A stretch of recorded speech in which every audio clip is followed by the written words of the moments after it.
السلام علیکم ورحمۃ اللہ تعالی وبرکاتہ۔ آپ تمامی حضرات کو سیدنا سرکار غوث اعظم رضی اللہ تعالیٰ عنہ کی 11ویں شریف بہت بہت مبارک ہو۔ میں دعا کرتا ہوں پروردگار ہمارے آپ کے سب کے لیے 11ویں شریف خوب خوشیاں لے کر کے آئی ہو۔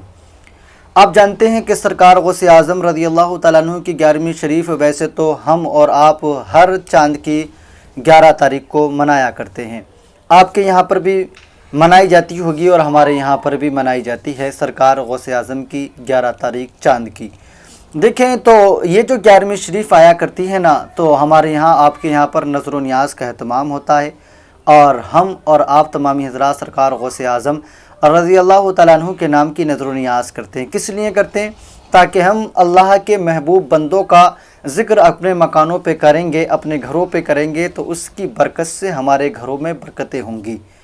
ہمارے گھروں میں برکتوں کا اضافہ ہوگا۔ ہم اس ارادے سے اپنے گھروں کے اندر اہتمام کیا کرتے ہیں، اور سرکار غوث اعظم رضی اللہ تعالیٰ عنہ کا نام وہ بابرکت نام ہے، جو بہت زیادہ وظیفے کر کر کے تھک چکے ہیں، جو بہت زیادہ دعائیں کر کر کے تھک چکے ہیں، اور ابھی تک پروردگار نے ان کی دعاؤں کو قبول نہیں کیا ہے۔ تو سرکار غوث اعظم رضی اللہ تعالیٰ عنہ کا قول ہے کہ پھر میرے نام کے وسیلے سے دعا کیا کرو۔ جو میرے نام کے وسیلے سے دعا ہوا کرتی ہے، پروردگار اس کو قبول کر لیا کرتا ہے۔ تو اللہ کے نیک بندوں کے وسیلے سے دعائیں کرنا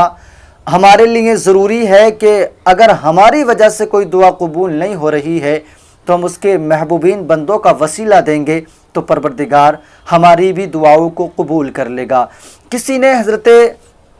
علی کرم اللہ الوجہ الکریم سے پوچھا تھا، سیدنا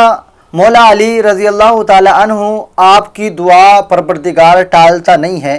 آپ کی جو زبان سے نکلتا ہے وہ فوراً پروردگار قبول کر لیا کرتا ہے، آخر اللہ تبارک و تعالی آپ کی اتنی جلدی سن کیوں لیتا ہے؟ عموماً بہت لوگوں کو دیکھا گیا کئی سال گزر جاتے ہیں مگر دعائیں قبول نہیں ہوتی، بہت دعائیں کرنے کے بعد بھی جس چیز کے لیے دعا کی جائے وہ کام پورا نہیں ہوتا، مگر آپ ہیں کہ آپ اپنی زبان سے کوئی لفظ نکال دیں تو نکلتے ہی یوں ہی پورا ہو جایا کرتا ہے۔ آخر اس کی بات کیا ہے؟ پروردگار تمہاری اتنی بات مانتا کیسے ہے؟ تو آپ نے جواب دیا تھا، بڑا سیدھا سمپل سا آپ نے جواب دیا تھا، کہا تھا کہ میں اپنے رب کی مانتا ہوں اور میرا رب میری مانتا ہے۔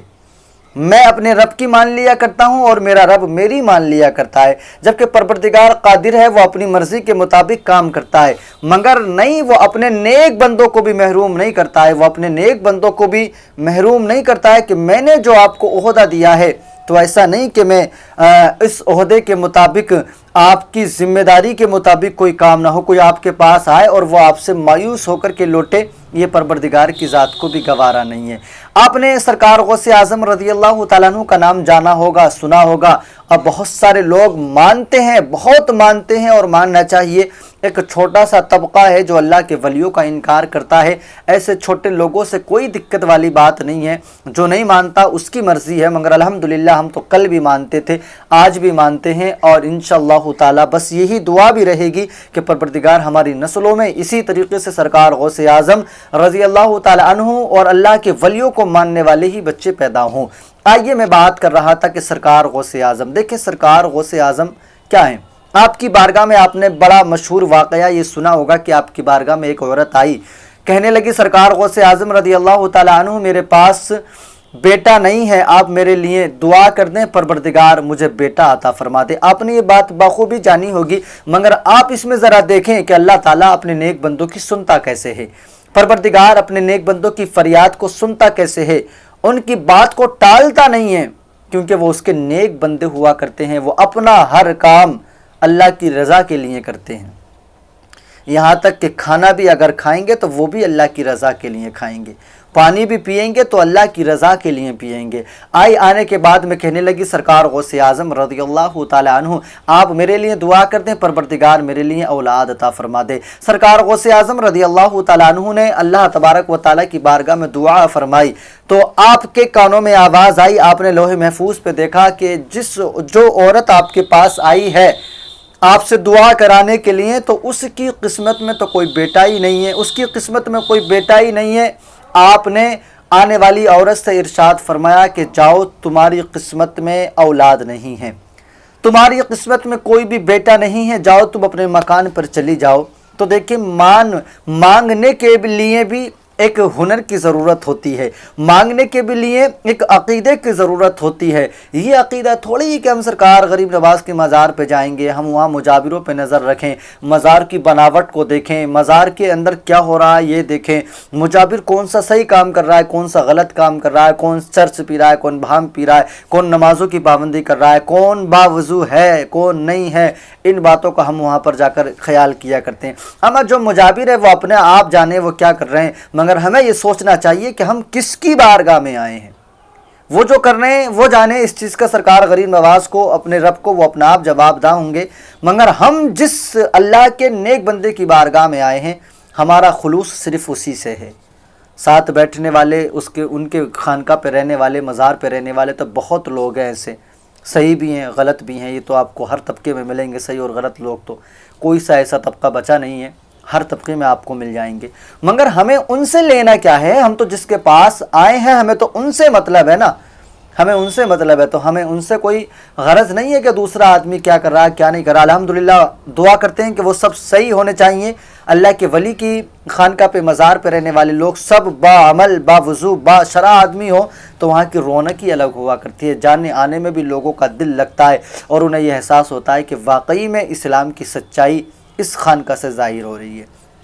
تو دیکھیں، تو مانگنے والوں کے لیے بھی نا ایک ہنر ہوتا ہے، اگر آدمی اڑ جائے نا مانگنے پر کسی چیز کے کہ نہیں مجھے تو یہ چاہیے، نہیں مجھے تو یہ چاہیے، تو دیکھیں اس کو دینا پڑتا ہے۔ آپ نے بہت سارے بھیک مانگنے والوں کو دیکھا ہوگا، آپ اجمیر شریف گئے ہوں گے اور مزاروں پہ گئے ہوں گے، آپ نے وہاں دیکھا ہوگا کوئی آپ سے مانگے آ کر، ایک بار آپ سے سوال کر دے، آپ منع کر دیں نہیں میرے پاس کھلے نہیں ہے، وہ بیچارہ چلا جاتا ہے، مگر بعض نا اتنا ضدی، اتنا مجور مل جایا کرتا ہے کہ آپ اس کو بار بار منع کرتے رہنا، کبھی وہ آپ کا دامن پکڑ لے گا، کبھی وہ آپ کا ہاتھ پکڑ لے گا، بھائی تھوڑا تو دے دیں، کھانا نہیں کھایا ہے، اللہ تیری شادی کرا دے، چاہے آپ کی شادی ہو گئی ہو مگر پھر بھی وہ بار بار آپ کو دعا دے گا، چاہے آپ کے پاس بچے ہوں پھر بھی وہ آپ کو دعا دے گا، کیونکہ اس کو تو پتہ نہیں، مگر وہ آپ سے طرح طرح سے مانگتا ہے۔ آخرکار آپ کنجوس تھے، آپ کا دل نہیں کر رہا تھا اسے بھیک دینے کے لیے، مگر جب اس نے بار بار آپ سے سوال کیا نا تو آپ کا دل بھی پسیج گیا، آپ نے سوچا کہ چل 2-4 روپے میں بنتا ہی کیا، چل دے دیتا ہوں، اس کو 5-10 روپے آپ نے نکال کر کے دے دی، یعنی جو مجور تھا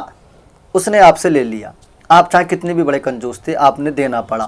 اسی طریقے سے آپ اللہ کے ولی کی بارگاہ میں جا کر کے دعا کیا کریں،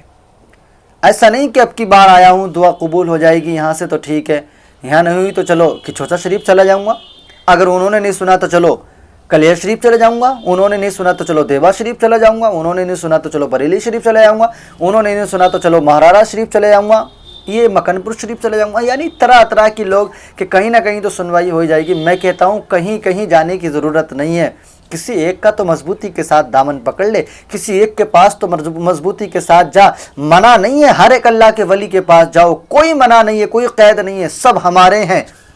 اور ہم سب کے پاس جائیں، مگر کسی ایک کا تو دامن اتنی مضبوطی سے پکڑ لیں، درگاہ پہ پہنچ کر، خانقاہ پہ پہنچ کر بس یہ لو لگا لیں کہ اللہ کے ولی جب میں آپ کے پاس آیا ہوں تو گھر سے بس اسی ارادے سے آیا ہوں کہ آپ کے پاس سے میں خالی ہاتھ نہیں جاؤں گا، آپ کے پاس سے میں خالی لوٹ کر کے نہیں جاؤں گا، پھر دیکھیں آپ کہ وہاں سے آپ کو فیض ملتا ہے کہ نہیں ملتا ہے، جس ارادے سے گئے وہ ارادہ آپ کا پورا ہوتا ہے کہ نہیں ہوتا ہے، 100% آپ کا وہاں سے مقصد پورا ہوگا اگر آپ کا ارادہ اور عقیدہ مضبوط ہے تب،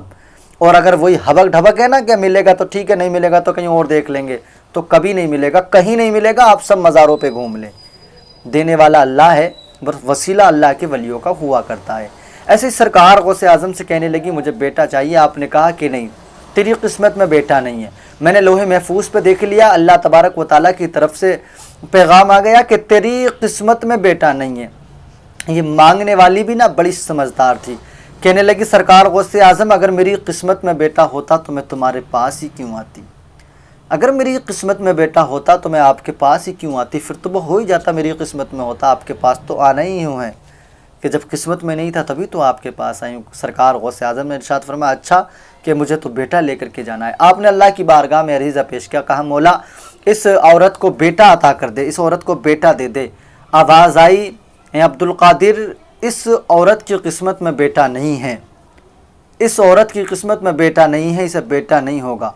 آپ نے ارشاد فرمایا اسے ایک بیٹا دے دے۔ آواز آئی نہیں ہوگا، آپ نے ارشاد فرمایا مولا اسے 2 بیٹے عطا کر دے۔ آواز آئی عبدالقادر 1-2 کی بات کرتے ہو، اس کی قسمت میں 1 نہیں ہے۔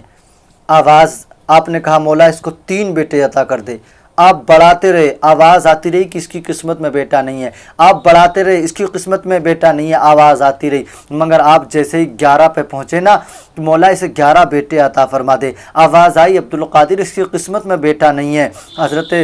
سیدنا سرکار غوث اعظم رضی اللہ تعالیٰ عنہ نے رب کی بارگاہ میں عریضہ پیش کیا، کہنے لگے میرے مولا میرے رب، جب تو میری جب سنتا نہیں ہے، جب تو نے میری سنی نہیں، تو پھر تو نے مجھے اپنا محبوب ہی کیوں بنایا تھا؟ کہ اپنی عوام کے سامنے مجھے بدنام کرنے کے لیے، کہ اپنی عوام کی نظروں میں گرانے کے لیے مجھے تو نے اپنا محبوب بندہ بنایا تھا، اور جب محبوب بندہ بنایا ہے تو پھر میری سنتا کیوں نہیں ہے؟ آواز آئی عبدالقادر جیلانی اگر ایسی ہی بات ہے تو لے، ہم نے تیری دعاؤں کو قبول کر دیا ہے، جتنے تیری مرضی ہے ہم نے اتنے بیٹے اس عورت کو عطا کر دیے ہیں۔ سرکار غوث اعظم رضی اللہ تعالیٰ عنہ کی شان وہ مقام ہے کہ آپ کی بارگاہ سے بے اولادوں کو اولاد ملی ہے، اور آپ کے نام میں وہ برکت ہے کہ آپ نے ارشاد کیا کوئی بھی میرا نام بغیر میری مرضی کے نہیں لے سکتا، جب تک میں نہ چاہ لوں کوئی میرا نام نہیں لیتا۔ اسی لیے آپ سیدنا سرکار غوث اعظم رضی اللہ تعالیٰ عنہ کے نام کے وسیلے سے دعائیں کریں، ان کے نام کے وظیفے پڑھیں، ان کے نام سے آپ اللہ سے دعائیں کریں، انشاءاللہ تعالیٰ آپ امید رکھیں اور دل کی گہرائیوں کے ساتھ لو لگا کر کے مانگیں۔ مجھے امید ہے کہ آپ کا رب آپ کی ضرور سنے گا، ہمارا اللہ ہماری ضرور سنے گا، مگر شرط یہ ہے کہ سچے اور اچھے من کے ساتھ مانگیں، انشاءاللہ تعالی ہماری دعا قبول ہوگی۔ اور میں بھی دعا گو ہوں مولا جو جائز مقصد کے لیے تیری بارگاہ میں دعا کرتے ہیں، مولا تو سب کی جائز مقصد کی کامیابی و کامرانی عطا فرما۔